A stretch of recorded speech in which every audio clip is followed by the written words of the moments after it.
बिस्मिल्लाहिर्रहमानिर्रहीम। अस्सलाम वालेकुम। बहुत दिनों बाद एक और वीडियो के ज़रिए आपको एक आगाही देनी थी। अभी गुज़िश्ता रोज़ हमने सोशल सिक्योरिटी सैसी जो इदारा है सिंध गवर्नमेंट का, उसके ऊपर नौकरियों पर स्टे लिया हुआ था। और वो उस स्टे में ये था कि जनाब वहाँ जो टेस्टिंग सर्विस थी, जो कोई CTS नाम की सर्विस थी जो घर की बनाई हुई थी, वो जनाब टेस्ट ले रही थी इस्लामाबाद में, और उसका 8 स्क्वायर फीट का ऑफिस था। 8 स्क्वायर फीट टोटल, जो शायद बाथरूम का साइज़ होता है या वॉशरूम का साइज़ होता है औसत घरों में। वो कंपनी टेस्ट ले रही थी जिसकी कोई क्रेडिबिलिटी नहीं थी। अदालत में हुकूमत साबित नहीं कर सकी कि वो कंपनी क्रेडिबल है नहीं है। और गवर्नमेंट भी देखें आप, IBA को छोड़कर, NTS को छोड़कर और दीगर टेस्टिंग सर्विसेज को छोड़कर उन्होंने कोई इस्लामाबाद में कोई एक आधे या पौने कमरे में कोई कंपनी बनाई। एक तरफ तो आप IBA की हुकूमत रट लगाती है, अपनी मर्ज़ी की भर्तियों के लिए IBA सखर का जनाब बड़ा जिक्र होता है। तो ये अचानक ये प्राइवेट कंपनियां कहाँ से आ गई हैं कि STS बन गई है तो CTS बन गई है, तो वो सिंध का नाम लेकर बस सिंध में रहने वालों को बेचने का जो है ना एक वो दुकान खोल ली। बहरहाल अदालत ने हमारे दलाइल पे यकीन दिलाया कि इस कंपनी के साथ आइंदा कोई इम्तिहान नहीं होगा, बल्कि क्रेडिबल जो इदारे हैं इस मुल्क के, उनके ज़रिए इम्तिहान लिया जाएगा। अच्छा, अब दोबारा इश्तिहार आएगा, दोबारा देखेंगे, दोबारा नज़र रखेंगे, और दोबारा अगर कोई गड़बड़ हुई तो दोबारा अदालत जाएंगे। इसी तरह मलीर डेवलपमेंट अथॉरिटी में जनाब भर्तियाँ हुई हैं किसी STS नाम की कंपनी से, जिसको मुतादिद लेटर लिख के मुझे अभी तक जवाब नहीं दिया। मुझे लगता है कि मलीर डेवलपमेंट अथॉरिटी की भी अदालत में खबर लेनी होगी, दरख्वास्त करनी होगी कुछ ना कुछ। पहले ही कराची के लोग कोटे की वजह से तंग हैं, उस पर जाली डोमिसाइल बनाकर कराची की उस कोटे की भी नौकरियों का बेड़ा गर्क किया, फिर जाली प्रमोशन, फिर जाली ट्रांसफ़र, फिर जाली डिग्रियां। यानी कि क्या जुल्म है ये सिंध की बात करने वाले और सिंध को माँ कहने वाले, कि सिंध का अगर एक बेटा या सिंध के कुछ लोग वो पूरे सिंध को इस जाली डोमिसाइल, जाली डिग्री, जाली प्रमोशन में बेच रहे हैं, और जो दूसरा बेटा है या दूसरे बेटे हैं उनका हक माना जा रहा है, तो इस पे किसी को कोई शर्म नहीं है, कोई आवाज़ बुलंद नहीं करता, बल्कि इस करप्शन को अपना हक समझकर, जायज़ समझकर शहरी आबादियों के बेटों का, शहरी आबादियों के बच्चों का हक गस्ब किया जाता है। फिर दूसरी तरफ देखें आप, बड़ी ज़बरदस्त बात यह है कि जनाब KMC में नौकरियां बैंड हैं, DMC में नौकरियां बैंड हैं, डिस्ट्रिक्ट सेंट्रल में बैंड हैं, ईस्ट में बैंड हैं, साउथ में मना है, वेस्ट में नहीं कर सकते, और तो और नया किमाड़ी ज़िले बनाया उसमें भी नौकरियां बैंड है, कोरंगी में बैंड, KDA में वर्क चार्ज मुलाजमीन जो खुद ने भर्ती किए हैं उनकी तनख्वाहें नहीं दे रहे, क्योंकि भाई वो कराची के बच्चे। और इसी तरीके से मलीर में क्योंकि नौकरियां चल रही हैं, क्योंकि अभी मलीर आप जीते भी हैं, आप इलेक्शन भी आपने जीता है, पता नहीं उसके पीछे क्या हाथ है। सिंध गवर्नमेंट के सारे महकमों में नौकरियां जा रही हैं।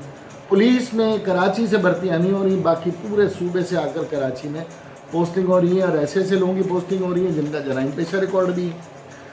तो अब हम समझते हैं कि ख़ास तौर पे एक और इदारा है हमारा सिंध पब्लिक सर्विस कमीशन। ये तो न सिर्फ कराची दुश्मन इदारा है, महाजर दुश्मन इदारा है, बल्कि मैं समझता हूँ सिंध का भी दुश्मन इदारा है, जिसके अंदर बंदर बांट चल रही है, मुकदमात के मुकदमात हैं, करप्शन की स्टोरियाँ हैं, चेयरमैन कई रिज़ाइन कर चुके हैं, लेकिन वहाँ से भी कोई उम्मीद नहीं। विफाकी इदारों में एक अलग हाल है। KPT में 2012 में मुआहदा हुआ था, वज़ीर साहब ने सोशल मीडिया पे ट्वीट किया, अली जैदी साहब ने, कि अगर ये KPT के 2012 के मुलाजमीन केस जीत गए हैं, उनका show cause null and void हो गया, तो वो सुप्रीम कोर्ट नहीं जाएंगे। देखिए आप, कराची के जो 900 बच्चे हैं उनका भी रोज़गार हमारे वफाकी हुकूमत ने जो है ना वो बर्दाश्त नहीं किया, और वो सुप्रीम कोर्ट चले गए। अब सुप्रीम कोर्ट में चले गए जनाब, वादा करने के बावजूद।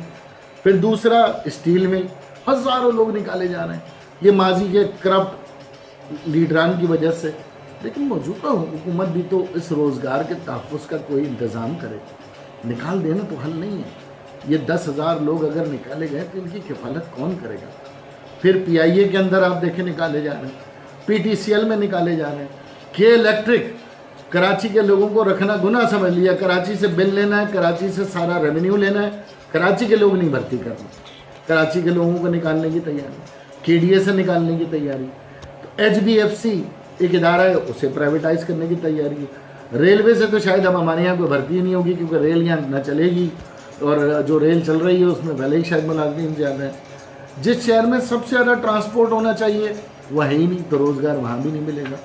پورے پاکستان میں ایڈورٹائزمنٹ کے بورڈ لگ رہے ہیں، ایڈورٹائزمنٹ ایجنسیاں ہیں، یہاں پر 1,00,000 لوگ بے روزگار ہوئے ہیں کہ جی وہ سپریم کورٹ نے بین کر رکھا ہے، حکومت کوئی لیجسلیشن نہیں کر رہی، کیونکہ کراچی میں سب سے زیادہ بورڈ لگتے تھے، سب سے زیادہ اشتہاری مہم کراچی میں چلتی تھی، وہ ساری اٹھ کر اب TV پہ چلی گئی ہے، تو کسی کو فکر بھی نہیں ہے، وہ 1,00,000 لوگ علیحدہ بے روزگار ہو گئے۔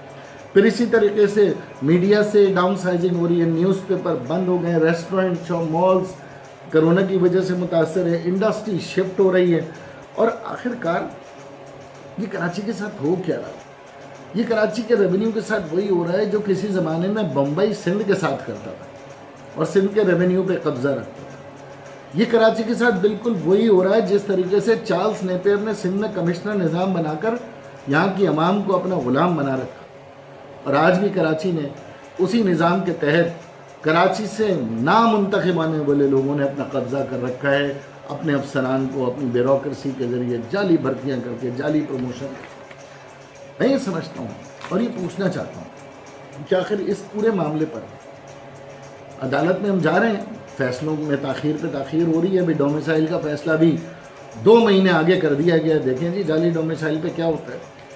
تو عدالتوں میں ہم جا رہے ہیں، لیکن عدالتوں کے اپنے سموٹو خاموش، ہماری ریاست خاموش، ہماری سیاست خاموش، ہماری حکومتیں خاموش، ہماری سول سوسائٹی خاموش، تو آخر کار کون بات کرے گا جو اتنی بڑی تباہی کراچی میں آ رہی ہے، جو معاشی تباہی آ رہی ہے، جو کراچی کے خلاف ایک بہت بڑا ایجنڈا ہے۔ اور یہ میرے NED کے بچوں کو، یہ میرے IBA کے بچوں کو، یہ NST کے، یہ فاسٹ کے، یہ KU کے، یہ اقرا کے، یہ سر سید یونیورسٹی، SMC DMC KMDC کے بچوں کو کہاں جاب ملے گی؟ ملٹی نیشنل کمپنیز بھی اگر اسی ڈگر پہ چل پڑیں گے تو پھر اس شہر کے بچے کیسے ترقی کریں گے؟ کتنے لوگ باہر جائیں گے؟ کتنے لوگ بزنس کریں گے؟ کتنے لوگ کام کریں گے؟ اب بات ہو گیا کہ فوڈ پانڈا میں بھی ماسٹرز ہولڈر ڈگری جو ہے نا وہ فوڈ پانڈا کی سروسز کر رہے ہیں یا گھروں پہ سپلائی کر رہے ہیں۔ تو میں سمجھتا ہوں کہ ایک سیسی کا جو کیس ہے وہ ایک خوشائن بات ہے، اور اس کے بعد ہماری نظریں حکومت کے ہر اشتہار پہ ہم نظریں رکھیں گے۔ سب خاموش رہیں، ہم خاموش نہیں رہیں گے، ہم کیس کر رہے ہیں۔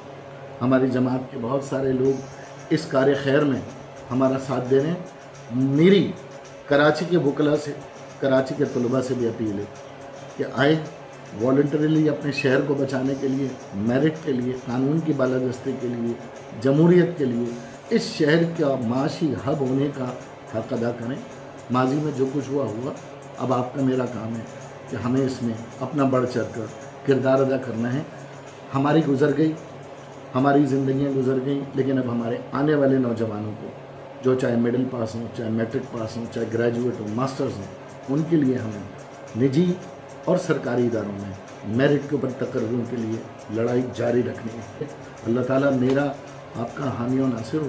انشاءاللہ تعالیٰ اگلی ویڈیو میں کچھ اور حقائق آپ کو بیان کروں گا۔ پاکستان زندہ باد۔